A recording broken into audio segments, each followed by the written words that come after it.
যুবরাজনগর বিধানসভার অন্তর্গত ভারতীয় জনতা পার্টির ৯ নং বুথ এলাকায় অবস্থিত নীলু কল মহোদয়ের বাড়িতে ভারতীয় জনতা পার্টির একটি যোগদান সভা অনুষ্ঠিত হয়।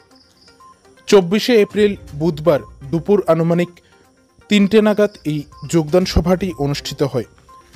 এই যোগদান সভায় যুবরাজনগর বিধানসভার অন্তর্গত ৭ এবং ৯ নং বুথ এলাকার সর্বমোট ৩১ জন বাসিন্দা সিপিআইএম এবং কংগ্রেস দল ত্যাগ করে ভারতীয় জনতা পার্টিতে যোগদান করেন, যেখানে নবাগতদের হাতে ভারতীয় জনতা পার্টির দলীয় পতাকা তুলে তাদের ভারতীয় জনতা পার্টিতে বরণ করে নেন ভারতীয় জনতা পার্টির কার্যকর্তা ডক্টর তমজিৎ নাথ।